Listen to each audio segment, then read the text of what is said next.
Soy de los que más exentos están de esta pasión, y no la aprecio ni estimo, aunque el mundo, como por convenio, haya dado en honrarla con especial favor. Con ella se engalanan la sabiduría, la virtud, la conciencia moral, estúpido y monstruoso ornamento. Los italianos, con mayor acierto, han bautizado con su nombre a la maldad, pues es cualidad siempre perjudicial, siempre desatinada, y por ser siempre indigna y vil, es un sentimiento que los estoicos tienen vedado al sabio de su doctrina. Sin embargo, cuenta la historia que Psamenito, rey de Egipto, cuando fue derrotado y preso por Cambises, rey de Persia, al ver pasar ante él a su hija prisionera vestida de sirvienta, a la cual habían mandado a buscar agua, mientras todos sus amigos lloraban y se lamentaban en torno suyo, quedó impertérrito sin decir palabra, con la vista fija en el suelo. Y viendo al poco además que llevaban a su hijo a la muerte, se mantuvo en esa misma actitud, pero al ver que iba uno de sus criados entre los cautivos, empezó a golpearse la cabeza y a dar muestras extremas de dolor. Esto podría emparejarse con lo que hace poco hemos visto de un príncipe de los nuestros. Hallándose en Trento, le llegaron noticias de la muerte de su hermano mayor, en quien residían la sustentación y honra de toda su familia. Supo, poco después, la muerte de su hermano pequeño, segunda esperanza suya. Habiendo soportado estos dos reveses con entereza ejemplar, cuando unos días después murió uno de sus hombres, se dejó llevar por este último infortunio y, abandonando su determinación, se entregó al duelo y a los lamentos, tanto que dio pie a algunos a pensar que únicamente esta última conmoción lo había tocado en lo vivo.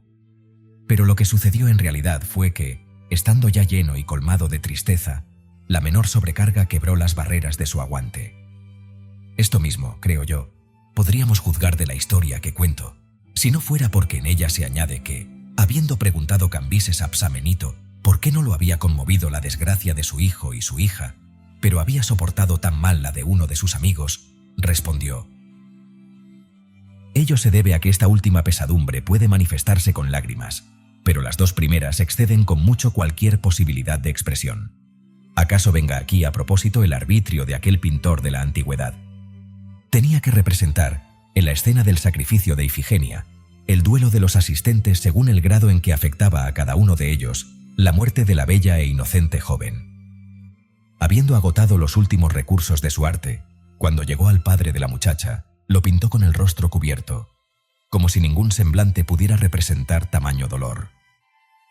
Por esto inventan los poetas que la desdichada madre Níobe, habiendo primero perdido 7 hijos y acto seguido otras tantas hijas, agobiada por las pérdidas, se transformó en roca, petrificada por la desventura, para expresar así esa sombría, muda y sorda estupefacción que se apodera de nosotros cuando las calamidades nos abruman más de lo que nos es dado sufrir.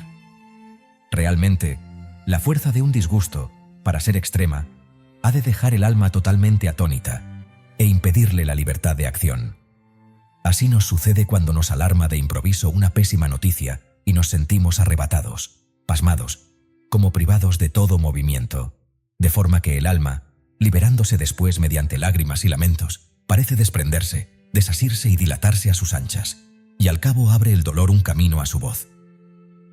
En la guerra que el rey Fernando hizo en torno a Buda contra la viuda del rey Juan de Hungría, hubo un capitán alemán llamado Reisiak, que viendo que traían el cadáver de un jinete que todos habían visto señalarse con suma excelencia en la batalla, se lamentó con lamento común, pero curioso como los demás por saber de quién se trataba, una vez que le quitaron la armadura, vio que era su hijo. Y, entre las públicas lágrimas, solo él se mantuvo sin proferir palabra ni llanto, de pie, mirándolo fijamente con los ojos inmóviles, hasta que la fuerza de la tristeza, helando su aliento vital, en ese estado lo derribó muerto de súbito. Arde en fuego pequeño quien lo nombra, dicen los enamorados que quieren expresar una pasión insoportable, y desdichado pierdo el sentido. Nada más verte, lesbia, quedo fuera de mí, me deja el habla. Mi lengua se atenaza, un sutil fuego se desliza en mis miembros, un zumbido resuena en mis oídos y la noche doble invade mis ojos. Así también, no es en pleno calor vivo e hirviente del arrebato cuando hallamos ocasión para desplegar nuestros lamentos y persuasiones, pues está entonces el alma cargada de hondos pensamientos y el cuerpo abatido y lánguido de amor. Y ahí se origina a veces el fortuito desfallecimiento que tan inoportunamente sorprende a los amantes, y ese hielo que, por acción del extremo ardor, se apodera de ellos en el regazo mismo de su deleite. Mediana es toda pasión que se deja saborear y digerir. Si leve, habla la pena. Si inmensa, queda muda. Igualmente atónitos nos deja un gozo inesperado. No bien me vio venir con las armas de Troya, como presa de alguna visión horripilante, quedó con la mirada fija, los miembros fríos, se desplomó y no habló durante largo tiempo. Además de la mujer romana que falleció de un acceso de dicha cuando vio a su hijo regresar de la derrota de Canas, de Sófocles y Dionisio el tirano, que murieron de felicidad, de Talba, que murió en Córcega al leer las noticias de los honores que le había tributado el Senado de Roma. Tenemos en nuestro siglo al Papa León X, el cual, cuando lo informaron de la toma de Milán, que tan fervientemente había deseado, se entregó a tal exceso de alegría que le sobrevino con ello una fiebre y falleció. Y para más notable testimonio de la humana flaqueza, cuentan los antiguos que Diodoro el dialéctico murió en el acto, poseído de un sentimiento extremo de vergüenza, por no haber sido capaz de desarrollar, en su escuela y en público, un argumento que le habían planteado.